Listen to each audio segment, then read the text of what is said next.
ಬೀದರ್ ಲೋಕಸಭೆ ಚುನಾವಣೆಯಲ್ಲಿ ಬಿಜೆಪಿ ಪಕ್ಷದ ಅಭ್ಯರ್ಥಿ ಸೋಲಿಗೆ ಯಾರು ಹೊಣೆಯಾಗಬೇಕು ಎನ್ನುವಂಥದ್ದು ಗೊತ್ತಾಗ್ತಾ ಇಲ್ಲ ಎಂದು ನೌಬಾದ್ನ ಬಿಜೆಪಿ ಪಕ್ಷದ ಕಚೇರಿಯಲ್ಲಿ ಭಗವಂತ ಖೂಬಾ ಅವರ ನೇತೃತ್ವದಲ್ಲಿ ಕೈಗೊಳ್ಳಲಾದ ಕಾರ್ಯಕರ್ತರ ಕೃತಜ್ಞತಾ ಸಮಾರಂಭದಲ್ಲಿ ಹುಮ್ನಾಬಾದ್ ಶಾಸಕ ಸಿದ್ದು ಪಾಟೀಲ್ ಅವರು ಮಾತನಾಡಿ ಅಸಮಾಧಾನ ಹೊರಹಾಕಿದ್ದಾರೆ. ನಮ್ಮಲ್ಲಿ ಒಗ್ಗಟ್ಟು ಇರಲಿಲ್ಲದ ಕಾರಣಕ್ಕಾಗಿ ಸೋಲಿಗೆ ಕಾರಣವಾಗಿದೆ.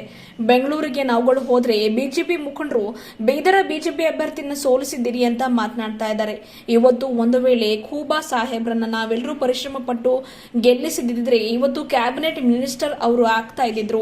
ನಮ್ಮ ಅಭಿವೃದ್ಧಿ ಕೆಲಸಗಳು, ನಮ್ಮ ಪರ ಕೆಲಸಗಳು, ಬಿಜೆಪಿ ಪಕ್ಷದ ಕಾರ್ಯಕರ್ತರ ಕೆಲಸಗಳು ಸಲೀಸಾಗಿ ಆಗ್ತಾ ಇದ್ವು. ಇವತ್ತು ನಮ್ಮ ಕೆಲಸಕ್ಕಾಗಿ ಯಾರ ಮುಂದೆ ಹೋಗಿ ನಿಲ್ಲಬೇಕು ಎನ್ನುವಂತ ಪ್ರಶ್ನೆ ಉದ್ಭವವಾಗಿದೆ ಎಂದು ಕಳವಳವನ್ನು ವ್ಯಕ್ತಪಡಿಸಿದ್ದಾರೆ. ಇತ್ತೀಚೆಗೆ ನಡೆದ ಬೀದರ್ ಲೋಕಸಭಾ ಚುನಾವಣೆಯಲ್ಲಿ ಬಿಜೆಪಿ ಅಭ್ಯರ್ಥಿ ಭಗವಂತ ಖೂಬಾ ಅವರ ಸೋಲಿಗೆ ಪಕ್ಷದಲ್ಲಿಯ ನಾಯಕರ ಆಂತರಿಕ ಕಚ್ಚಾಟ, ರಾಜಕೀಯ ದ್ವೇಷವೇ ಕಾರಣವಾಗಿದೆ. ಈ ಹಿಂದೆ ನಡೆದ ವಿಧಾನಸಭೆ ಚುನಾವಣೆಯಲ್ಲಿ ತೋರಿಸಿದ ಒಗ್ಗಟ್ಟಿನ ಪ್ರದರ್ಶನದಿಂದಾಗಿ 4 ಕ್ಷೇತ್ರಗಳಲ್ಲಿ ಬಿಜೆಪಿ ಶಾಸಕರು ಗೆಲುವಿಗೆ ಕಾರಣವಾಯಿತು. ಆದರೆ ಲೋಕಸಭೆಯಲ್ಲಿ ತಮ್ಮಗಳ ಒಂದು ವೈಯಕ್ತಿಕ ದ್ವೇಷ, ಕಚ್ಚಾಟದಿಂದಾಗಿ ಪರಾಭವಗೊಂಡಿದ್ದೇವೆ. ಇದರಿಂದಾಗಿ ಪಕ್ಷಕ್ಕೂ ಕೂಡ ಬಹಳಷ್ಟು ಹಾನಿಯಾಗಿದೆ. ಕಾಂಗ್ರೆಸ್ನವರು ಹಣದ ಹೊಳೆ ಹರಿಸಿ ಗೆಲುವು ಸಾಧಿಸಿದ್ದಾರೆ. ನಮ್ಮ ಕಾರ್ಯಕರ್ತರ ಪರಿಶ್ರಮದಿಂದಾಗಿ 5 ಲಕ್ಷಕ್ಕೂ ಹೆಚ್ಚಿನ ಮತಗಳನ್ನು ನಾವುಗಳು ಪಡೆದಿದ್ದೇವೆ ಎಂದರು. ಕಾಂಗ್ರೆಸ್ ಪಕ್ಷದಲ್ಲಿಯ ರಾಜ್ಯದಿಂದ ಜಿಲ್ಲಾ ಮಟ್ಟದವರೆಗೆ ಅನೇಕ ಭಿನ್ನಾಭಿಪ್ರಾಯಗಳಿವೆ. ಆಂತರಿಕ ಕಚ್ಚಾಟ ಅಲ್ಲಿಯೂ ಕೂಡ ಇದೆ. ಆದರೆ ಸಣ್ಣ ಪುಟ್ಟ ಒಂದು ಭಿನ್ನಾಭಿಪ್ರಾಯಗಳನ್ನು ಸರಿಪಡಿಸಿಕೊಂಡು ಚುನಾವಣೆಯಲ್ಲಿ ಒಟ್ಟಿಗೆ ಸೇರಿ ಪಕ್ಷದ ಅಭ್ಯರ್ಥಿ ಗೆಲುವಿಗೆ ಶ್ರಮಿಸಿದ್ದಾರೆ. ಹೀಗಾಗಿ ಅವರು ಗೆಲ್ಲಲು ಸಾಧ್ಯವಾಯಿತು, ನಾವುಗಳು ಸೋಲಲು ಕಾರಣವಾಯಿತು ಎಂದು ಮನದಾಳದ ನೋವನ್ನ ತೋಡಿಕೊಂಡಿದ್ದಾರೆ. ಒಂದು ವೇಳೆ ಇದೇ ರೀತಿ ಮುಂಬರುವ ದಿನಮಾನಗಳಲ್ಲಿ ಕೂಡ ನಡೆಯಲಿರುವ ಜಿಲ್ಲಾ ತಾಲೂಕು ಮಟ್ಟದ ಒಂದು ಜಿಲ್ಲಾ ಪಂಚಾಯತ್, ತಾಲೂಕಾ ಪಂಚಾಯತ್ ಚುನಾವಣೆಯಲ್ಲಿ ಸಹ ನಮಗಳ ಕಚ್ಚಾಟ ಇದೇ ರೀತಿ ಮುಂದುವರೆದ್ರೆ ನಮಗಳ ಸೋಲು ಗ್ಯಾರಂಟಿ ಆಗಲಿದೆ ಎಂದರು.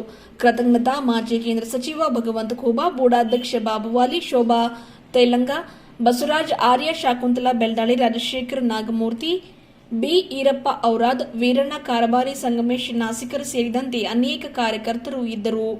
ಲೋಕಸಭೆ ಚುನಾವಣೆಯಲ್ಲಿ ಕೂಡ ಅದೇ ತರ ಆಗಿದೆ ಅಂತ ನನಗೆ ಅನಿಸ್ತಾ ಇದೆ. ಇವತ್ತು ನಮ್ಮವರೇ ನಾವು ಒಬ್ಬರಾಗ ಹೊಂದಿದ್ದಿಲ್ಲ. ಇವತ್ತು ನಾವು ನೋಡ್ಬೋದು, ನಾವು ಬೆಂಗಳೂರಿಗೆ ಹೋದಾಗ ನಾವು ಕೇಳ್ಬೇಕಂತಂದ್ರೆ ಎಲ್ಲರೂ ಸೋಲ್ಸ್ ಬಂದ್ರಪ್ಪ ಅಂತ ನಮ್ಗೆ ಎಲ್ಲರೂ ಕೇಳೋರು.